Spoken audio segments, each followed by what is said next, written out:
G'day there guys, Marky here, and welcome back to another episode of r/relationship advice. Let's go. Am I the a-hole for throwing away my co-worker's sweater? My co-worker, 55 male, has a sweater that he wears every day at work and leaves in the office overnight. He never takes it home to wash, and over the last month, it has developed a distinct smell. At first, I tried to make innocuous comments to him like, "Do you smell something musty?" But he didn't catch on, so last week I said to him, "Hey, that sweater is starting to give off a stench. Could you take it home and wash it?" He replied, "Nah, that's not my sweater," and walked away, which effectively ended the conversation. After he left one night, I went to his desk and smelled the sweater and confirmed that nasty stank, and it was so putrid up close. I have no idea how he lives like this. So I took the sweater on my way out and I threw it in a dumpster out back. The next day, he was looking around for it and asking everyone if they had seen it. I just shrugged and said, "Nah, haven't seen it today," which was technically not a lie. I feel kinda bad, but I can't live like that. We work in a 7-person office with no HR, and our boss is not effective at dealing with issues, so I felt like this was my only option. Am I the a-hole? Clarification, when he said, "That's not my sweater," he was referring to the stink not being his sweater. The sweater was in fact his. He's a bit of an oddball, but I can't imagine even he would wear a random stinky sweater that he didn't own. Edit, I see a lot of people suggesting that I had other options, and the ideas being brought up are frankly asinine. Just spray some Freeze and call it a day. Have you ever sprayed Febreze in a bathroom where someone took a dump? Then you know that it just combines with the crap smell and also gives it a sort of power-up. Next. Tell HR about it. Some people have trouble reading, it seems. I already said that it's a small office with no HR, and our boss is incapable or unwilling to address situations like this. I did in fact bring it up to him, and he said to find a compromise, such as allowing him to wear the sweater 3 days a week. Not a problem solver, this guy. Take it home and wash it for him. I don't think this one even warrants a response. I suppose I should ask the rest of the office if they have any laundry for me to take home so I can do it all at once. Edit 2, I see many people bringing up the legality of this and the police being called or this going to court. May I remind everyone we're talking about a sweater. I'd love to hear how that 911 call goes. "Officer, I need to report a missing sweater. Please send your forensics team out ASAP and track this lunatic down before the sweater thief strikes again." Or God forbid I get taken to sweater court. I hope the Honourable Judge Cardigan takes pity on me and offers a reduced sentence if I do people's laundry while in prison. Get real, people. We're talking about office squabbles, not grand theft sweater. In the comments, you're the a-hole. You should have put it in a plastic bag and later spoken with your manager about it. You don't throw away people's belongings. And put it on the manager's desk with a note for him to handle it. I've tossed a few Tupperware dishes out from a communal fridge after a warning email was sent out. The Tupperware was growing stuff because it had sat for so long. I also once tossed an entire pizza box with moldy pizza in it.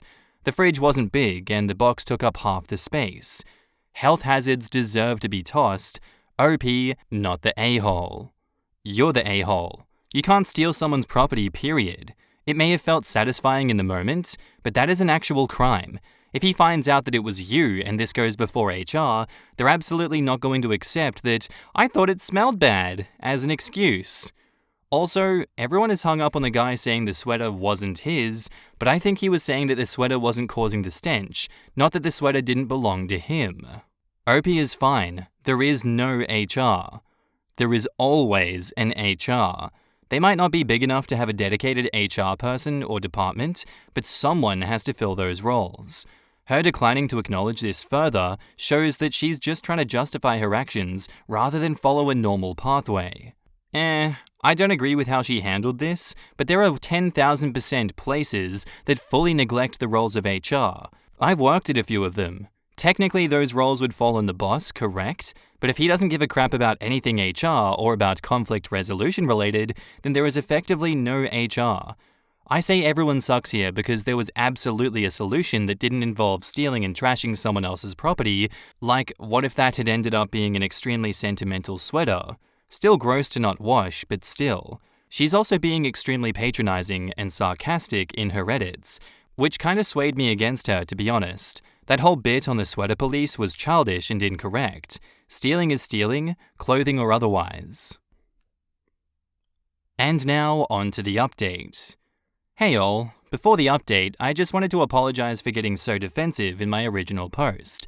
I've been feeling really stressed about the situation, and I think my guilt expressed itself as anger. Even though I still don't agree with the alternative actions that people offered, I should have been more chill about it. So, the update. We have a Monday morning meeting every week. I had planned to pull my coworker aside at lunch to tell him what happened and explain why I felt it was necessary. At yesterday's meeting, my coworker took the opportunity during other business to bring up his sweater.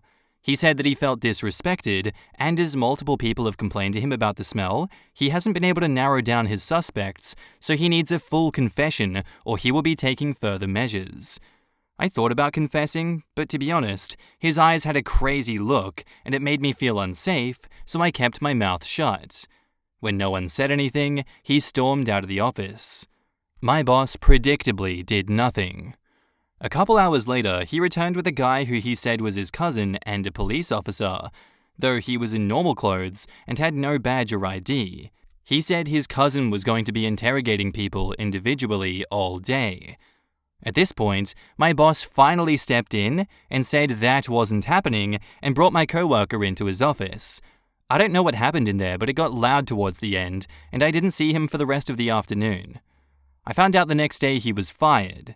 Not exactly the outcome I wanted, but it does solve my problem. In the comments, that was starting to turn into an episode of The Office at the end. This was my thought as well. This is the episode where Dwight finds a joint in the parking lot. Found? He was the one who smoked it. Side effects of marijuana can be memory loss, and Dwight lost the memory about smoking it.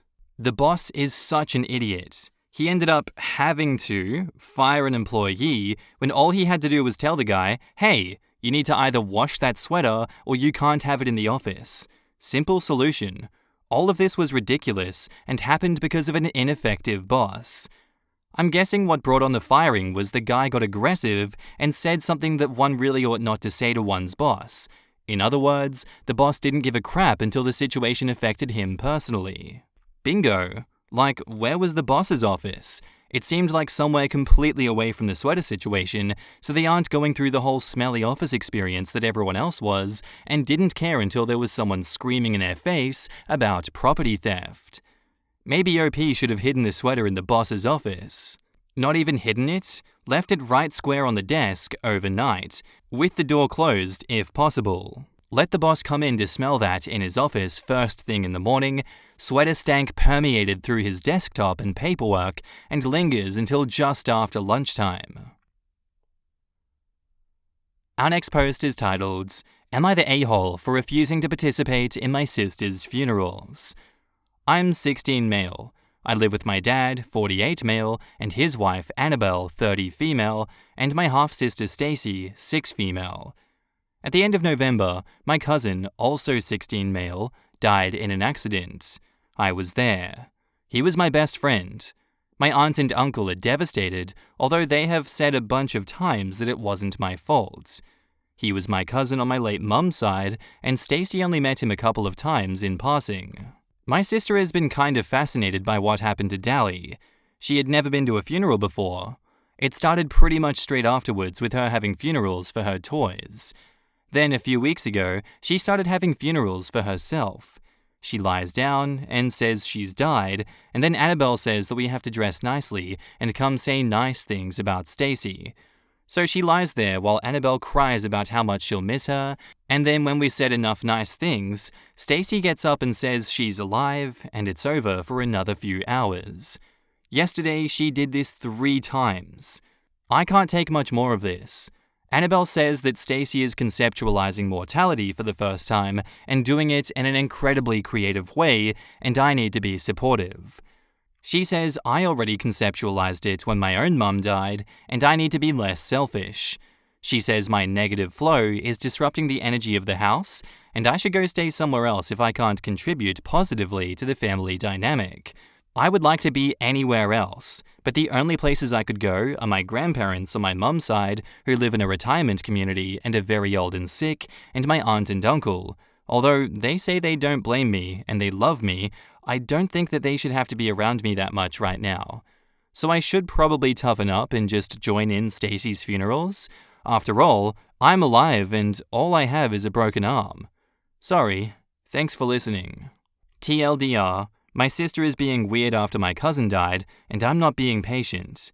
Am I the a-hole? In the comments, not the a-hole. First of all, I'm very sorry for your loss, and the fact that you were there must have been incredibly traumatic.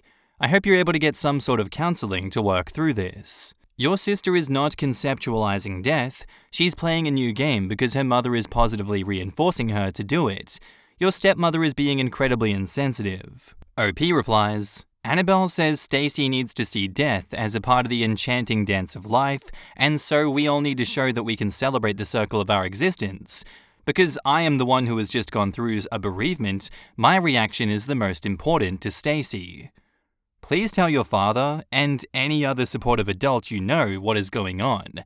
This is not right at all, and the fact that she told you to essentially play along and harm your mental health, or you could go stay somewhere else, makes this abusive AF. Not the a-hole. Your stepmother is cruel, and this behavior is unhinged. I hope someone in your life is looking out for you. OP replies, my dad knows. He just wants Annabelle to be happy. The other adults I would normally talk to are grieving, so this seems like something I have to shoulder myself. My dad says it's about being a big brother. Well, that's because he wants his young wife happy. She was in her early 20s, and he was in his early 40s when they got together.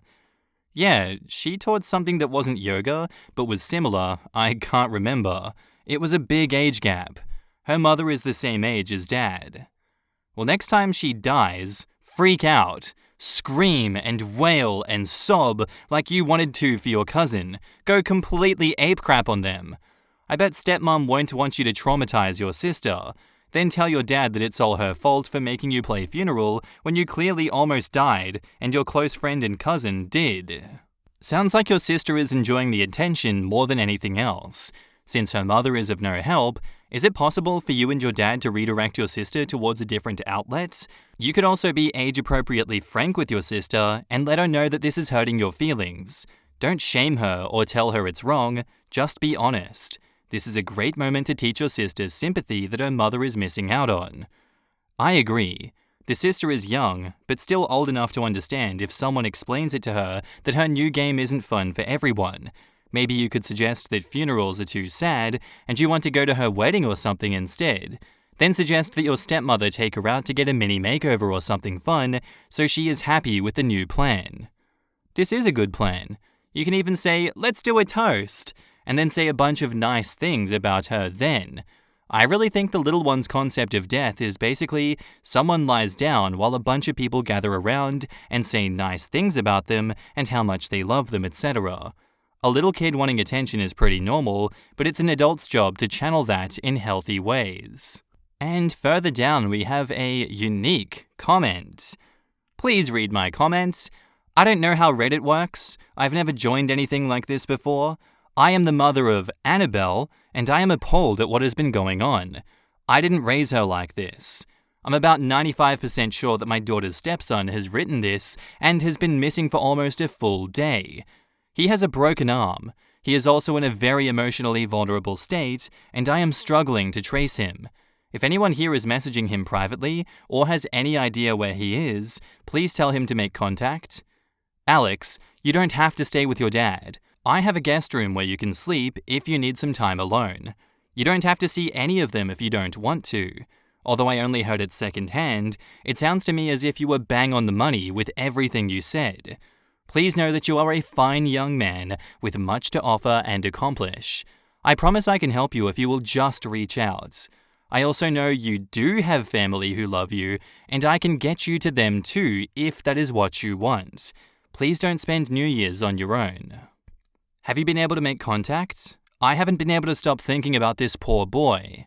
And they reply, I've got him. He's asleep in my guest room. His uncle is asleep in a chair in there too, and I've got his aunt on my couch. I'm too wired to sleep, but I am so relieved. I am not a praying woman, but the big guy came through for me tonight. Thank you. Thank you for caring enough to find him and offer him a sanctuary. Please let him know that a whole bunch of folks on Reddit have his back and are wishing him peace. And they reply again, I'm not a Reddit person. I was so scared when I heard that he'd posted something online that a stranger would use it to manipulate him. The worst that seems to have happened is someone messaged him with advice on how to join the army.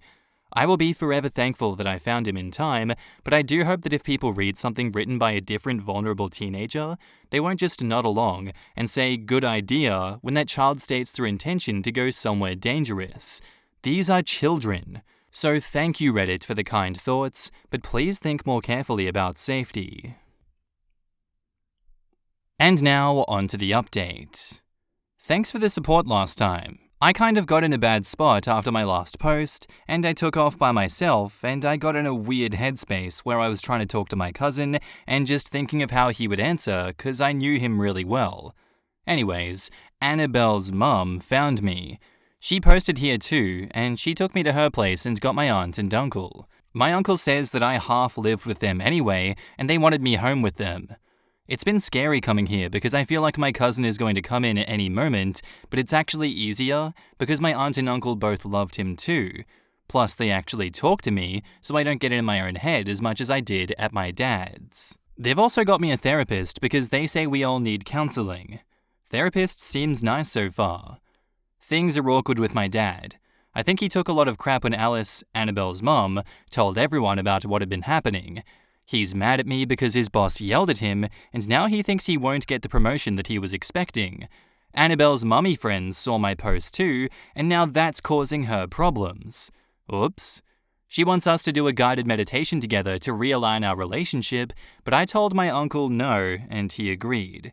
They put Stacy in therapy on advice of her teacher, and the first thing she said was she was only doing the funerals because she wanted to make me sad.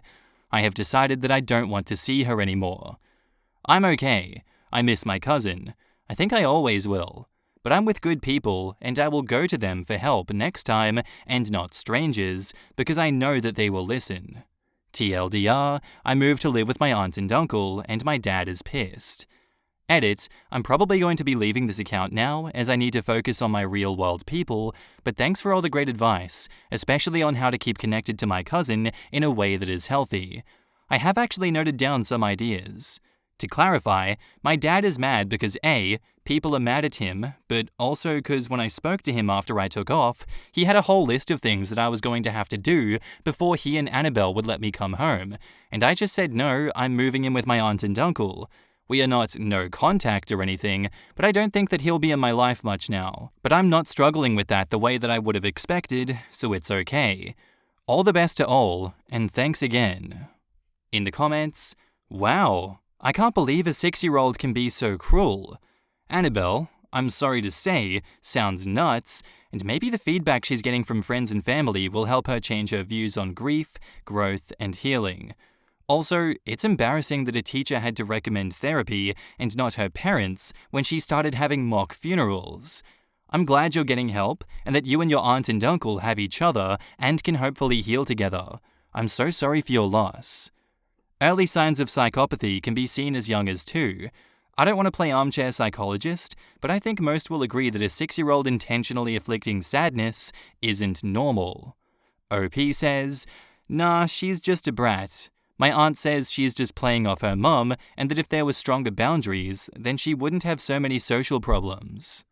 That's atrocious that a child was that manipulative at that age. However, if you look at her mother, I imagine you can see partly why. I am so happy that you're in a safe and nurturing environment. I get in my own head a lot, so I keep sticky notes on me, and a pen to write down things to keep track. And if you're really in your head, put on a playlist where you know every word, and even if you've only got one headphone in, you are a bit distracted. Just a little suggestion, but best of luck with everything, sweet. You are still so young and already so mature. Put yourself first and love those that show you love. And OP replies, thanks. I think I just really wanted to talk to my cousin, and the therapist says that's okay to try and do as long as I can do it in a controlled way. Like I can write him letters and things. This is a really thoughtful comment, and I do appreciate it. Well, trust me, you are doing wonderful for your age, and letters are a great way to visualize your own thoughts, as well as helping you reach out to your cousin. I am no expert, but I would always keep the ending light, mention something you have in common, or a private joke. Are you learning something new, or have you done something that he would have enjoyed? And if you are asking for help, think about how they would respond about the situation. It should help you find more ways to interpret and solve the issue at hand. At this age, the only thing you need to worry about being is happy and safe. You will be more of both at your aunt and uncle's. We are all rooting for your happiness. And OP replies, yeah, we were only 6 weeks apart in age, and my uncle loved my mum, his sister, very much, so we just did everything together. The problem is, I know what he would say to most things, so making sure I turn off and remember he is gone is sometimes hard, especially as I don't really want him to be gone. But as long as I'm alive, then a bit of him is too. And that's where I'm going to end today's episode, guys. I do hope you enjoyed, and I'll see you in the next one. Bye.